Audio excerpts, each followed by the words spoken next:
Merry Christmas. So we finally got through it, and hey, I'm proud of the guys. Told them, at midterms, we got an A, but unfortunately, finals are where it's at. So we're happy with where we started. We're all looking forward to a couple days break. I know the guys probably need a couple days away from me, and and I need some time with my family, and then let's get going. It's Pac-12 season's here, and we can't wait to get started on it after Christmas.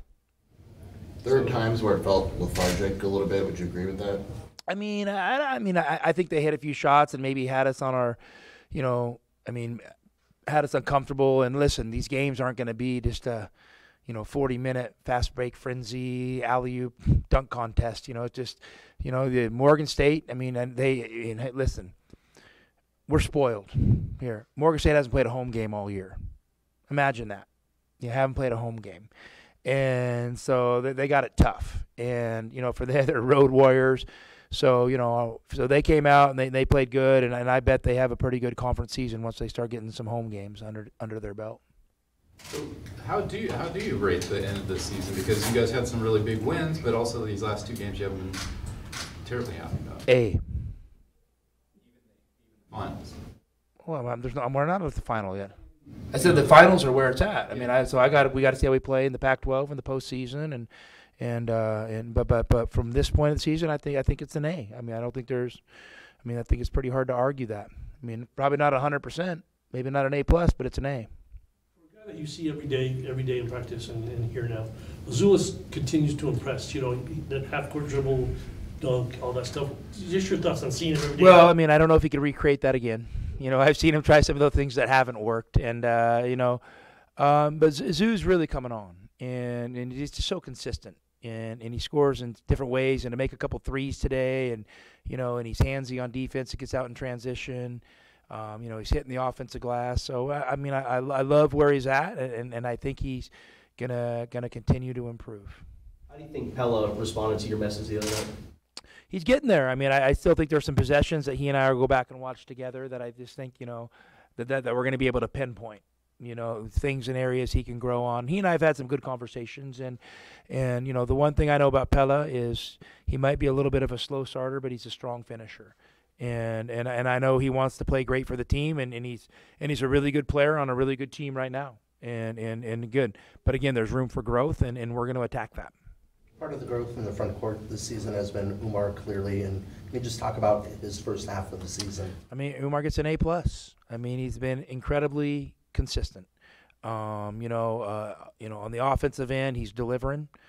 His free throws, for the most part, he's probably never going to be, Rick Barry, but he's making them when he has to, and just the foul pressure he's putting on the other teams. And then defensively, he's our anchor. There may be some possessions today. He probably wished he would have, been a little bit more aggressive earlier in the possession to, let a guy get position or get a catch. But all in all, I'm really proud of Umar. And now, what the crazy thing about basketball is you got to keep delivering. And so we just got to keep him focused on delivering. Where does Zoo rank among the best running big men that you could? He's probably right at the top. I can't imagine many better. There might be some guys you'd say, hey, in a foot race, these guys are equal. But I would just say the consistency with what he runs maybe separates him from the pack a little bit. He's an incredible runner, and he's got great hands over the top. About the bench, or you talked about the bench on Tuesday. You wanted to play them more. The second group looked pretty cohesive. Yeah, I tried to cycle him in, and get him some run with the main group, and maybe disrupted our normal subbing pattern a little bit there, but all in all, I was really happy with how they finished the game, and to see Dylan, and Dylan's had some struggles, and like all of our freshmen have. And, he maybe hasn't gotten as many opportunities as some of the other guys just because of numbers, but his last 4 minutes were incredible. He had a duck-in angle basket, something we really value. He had an unbelievable vertical contest. He had an unbelievable, running the floor, sprinting the floor deal. So, and then that three he can make at the top of the key. So, that got me fired up. Hopefully that just gives him a little more fuel to his fire and lets him know that he's improving and he's got to stay on it. And he's going to be a really good player. Was there some value in playing these guys? You were playing them at times when you were only playing 10, 12 points, where some coaches might not even go that deep in the Well, yeah, I mean, I wanted to. Like, listen, you got to, at some point, you got to go for it, you know. And I should have played Sed more. And I went and kind of told him at the end, I'm trying to play some of these young guys, you know. The young guys were going into conference season, you know, they haven't had many opportunities, and, you know, Sed unfortunately kind of had to sacrifice, and, you know, the starters got closer to their minutes than he did, and, you know, I mean, that's something I'm aware of, but I love where Sed's at, and you know, I mean, I'll make sure he's okay, you know, with that, but yeah, to see the young guys come along, because we're going to need them. I mean, I've been, you know, keep continuing to say that, and I think they're getting a little bit closer. When you look back at the non-conference, like you said, you're obviously happy with it overall, but I mean, are there little things like that you've talked a lot about the bench and wanting to develop them more and play them more, anything like that, or anything else? Well, I'm going to take a breath, and I'll probably, you know, have my little notepad, and I'm going to be focusing on things I think we need to do to get better, and we're going to attack after Christmas. And so, you know, for me, the preseason or the non-conference portion of our schedule is done. It went well, and now I'm going to move forward and not think about it too much, but just focus on the things I think we need to do to improve, and, you know, whether it's areas we need to tighten up or if it's things we need to add to our packages. Do you find in these situations that a lot of stuff does strike you away, or does it really make a difference to let it sit for a couple days and then you're like, okay, we need to do this? I mean, I have a list of things I already on my mind that I want to do, and, you know, I'll chew on those things for a couple days, and, you know, get some input from the staff, and you know, I can't wait till December 26th, but I actually am looking forward to a few days off. So Off for Christmas? a little bit. I mean, I don't know if your mind ever turns off, you know, when you do this for a living, but I'm definitely gonna kick back a little bit. At this point in the season, what do you think is your guys' biggest strength as a team? You know, I mean, I think this group knows how to win games, and I think that's an incredible skill.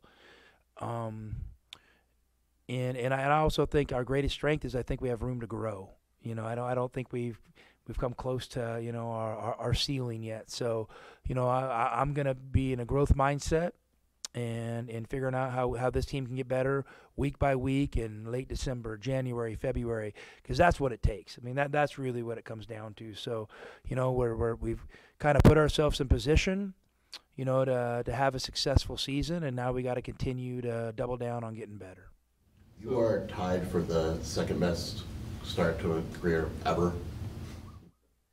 Just thoughts on being able to kind of be successful right away. Well, I mean, I don't pay any attention or pay no mind to it, and you know, I mean, I'm incredibly grateful that I've gotten this opportunity, and, you know, I'm incredibly grateful that, you know, I've coached some good players, and, you know, obviously those guys.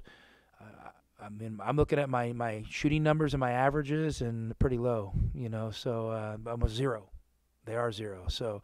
I'm thankful for those guys. Those guys do a great job, and they let me coach them, and I've been on them. I mean, I get on those guys probably a lot more than you guys know, and you know, I'm pretty persistent, and I know sometimes it's annoying, but it's what I think it takes to help individuals and teams grow, and so I'm gonna, you know, stay focused on that. I mean, I don't even know 5th best ever, 10th best ever. It doesn't matter to me. Just on to the next one.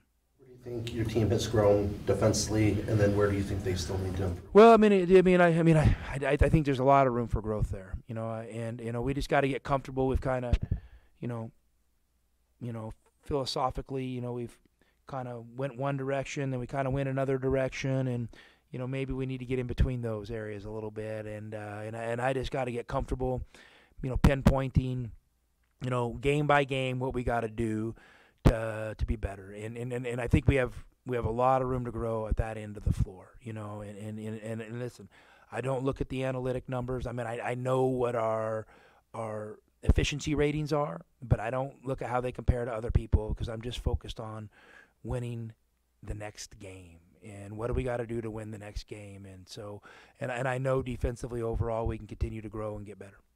Do you put much stock in the 3-point percentage defense and, you know? Well, I mean, that's it's a real interesting thing, and you know, there's different schools of thought, and you know, I think you can afford to give up a few more threes if you're doing a great job protecting the paint and limiting free throws. You know, so you kind of have to. There's a give and take to all this stuff, and you know, I traditionally I've been a guy that, you know, would be way more comfortable taking away threes, and then relying on length and athleticism for rim protection and size in the paint, and so those are the little things we got to figure out, and you know, and that's my job to kind of put this team on the right path. You said the other day Adama's angle, but he was out there. He said he felt better. I asked him for the game. He said he felt better. And yeah. So you know, I'm just continuing to get him, you know, to grow and be a little bit more consistent. Would be would be a shot in the arm for this team. Last question for Coach. How do you think Henry played tonight? How do I think Henry played? You know, I mean, I thought he had a good first run, and you know, I mean, he impacts in the game, you know, with his activity on defense, and hopefully rebounding above the rim. And you know, I know he had for a 7-footer, he had a great quick reaction on a rebound, looking up the court. You know, and then you know, we just got to help him offensively, kind of figure out, you know, where he can impact the game, and you know, he's a young developing player. You know, who's getting stronger, and we got to kind of help him identify areas he can, you know, kind of hang his hat on offensively. He kind of doesn't have those right now. So that's gonna be part of my thinking over the next few days.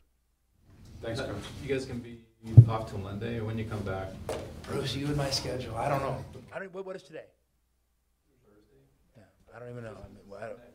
Oh, it's Christmas Sunday? I didn't even know that. Huh? Yeah, I mean, we'll see. I mean, hey, all I told the guys is, I hope you catch your flights. I looked at the weather across the country. I'm staying in Tucson.